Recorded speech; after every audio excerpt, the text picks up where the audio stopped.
임상교육 네 번째. 어시스트. 이번 장에서는 어시스트의 역할에 대해 배우도록 하겠습니다. 어시스트는 단어 그대로 도움을 주는 역할입니다. 도움의 영역은 석션과 같은 진료 영역뿐 아니라 환자 케어와 같은 진료 외적인 부분까지 신경을 써야 합니다. 치과에는 포핸디드 덴티스트리라는 말이 있습니다. 원활한 치과 치료를 위해 4개의 손이 필요하다는 의미입니다. 동영상처럼 술자와 어시스트가 합을 맞춰 진료를 하면 술자는 진료 부위의 시선을 고정하고 계속 집중력을 유지할 수 있습니다. 더욱 정확하고 효율적인 진료가 가능하게 되고 그만큼 환자의 만족도는 높아집니다. 그렇다면 여러분의 손은 어떠한가요?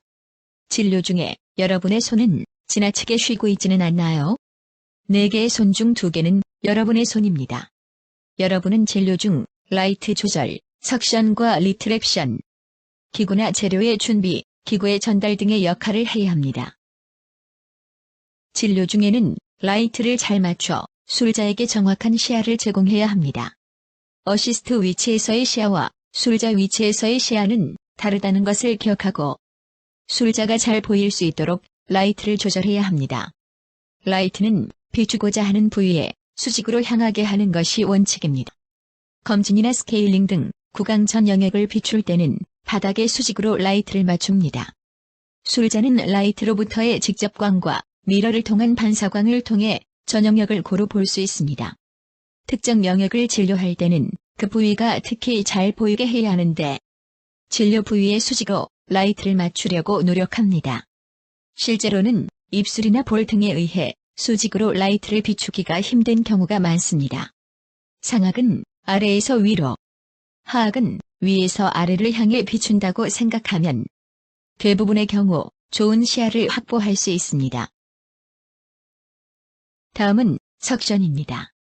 석션은 환자 구강 내의 침이나 물 등을 흡입하고 치료 중 생길 수 있는 불순물을 제거하며 이를 통해 시야를 확보하는 데 목적이 있습니다. 다양한 석션의 종류가 있는데 주로 메탈 석션 팁과 이젝터가 많이 사용됩니다. 일반적인 상황에서는 조작이 쉽고 간편한 이젝터가 가장 많이 사용됩니다. 메탈 석션 팁은 정확한 위치에서 확실한 석션이 필요할 때 사용합니다. 수술 부위의 피나 에찬트와 같은 큰 덩어리는 메탈 석션 팁을 사용해야만 깨끗이 빨아들일 수 있습니다. 상황에 따라 알맞은 석션 팁을 사용하면 더욱 효율적인 진료가 가능합니다. 석션을 할 때는 단단한 곳 근처에 석션 팁을 위치시키는 것이 좋습니다.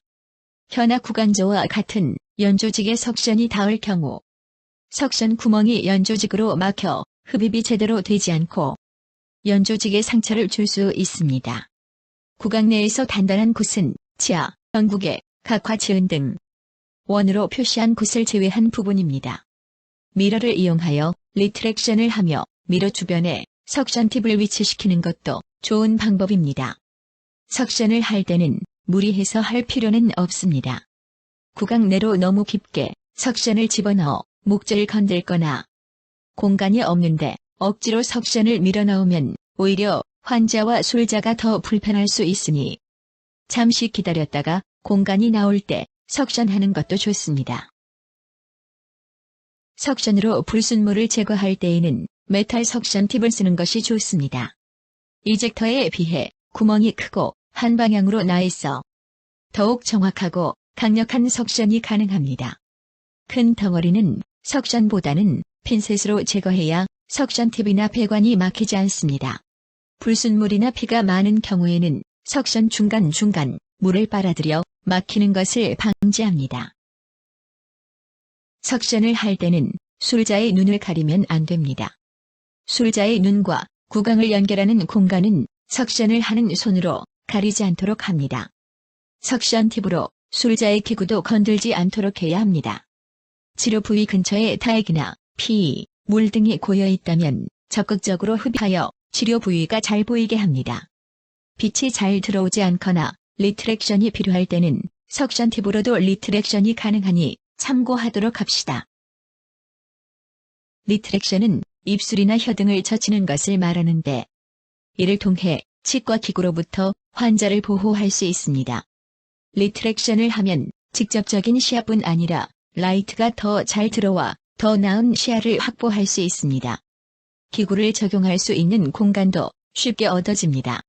술자뿐 아니라 어시스트도 리트렉션을 통해 시야와 기구를 사용할 공간을 확보할 수 있습니다. 리트렉션을 할 때는 석션과는 반대로 단단한 곳은 피해야 합니다. 특히 견치 하방이나 하악이 토러스와 같이 뼈가 튀어나온 곳은 조심해야 합니다.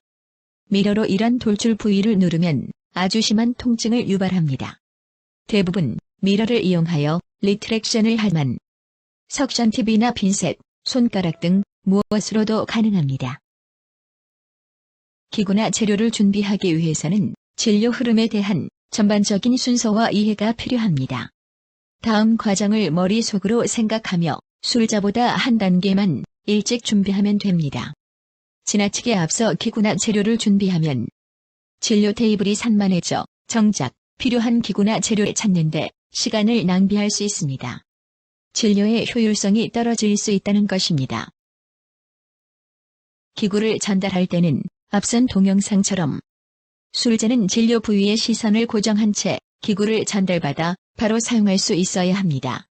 따라서 기구의 방향이나 기구를 전달하는 높이를 신경 써야 합니다. 기구 전달 중 기구가 떨어질 수도 있으니 기구의 전달은 항상 환자의 얼굴 아래에서 이루어져야 합니다. 마지막으로 진료 외적인 영역에서 어시스트의 역할에 대해 살펴봅시다. 병원에서 우리의 궁극적인 목표는 환자의 만족도를 높이는 데 있습니다. 치료 과정뿐 아니라 다른 부분에서 환자를 만족시키는 데에도 여러분의 도움이 필요합니다. 환자와 대화를 통해 소위 말하는 라포를 형성한다거나 세련된 매너로 환자를 응대하거나 만족스러운 안내나 설명을 통해 환자가 더욱 기쁜 마음으로 병원 문을 나서게 할 수 있습니다. 이번 장에서는 어시스트의 역할에 대해 배웠습니다. 어시스트는 내가 아닌 술자를 대신하는 일입니다. 따라서 내가 하고 싶은 것이 아닌 술자가 필요로 하는 것을 해야 함을 명심해야 합니다. 항상 어떻게 하면 더욱 정확하고 효율적으로 진료를 할 수 있을지, 어떻게 하면 환자에게 더 큰 만족을 줄 수 있을지를 다 함께 고민했으면 좋겠습니다.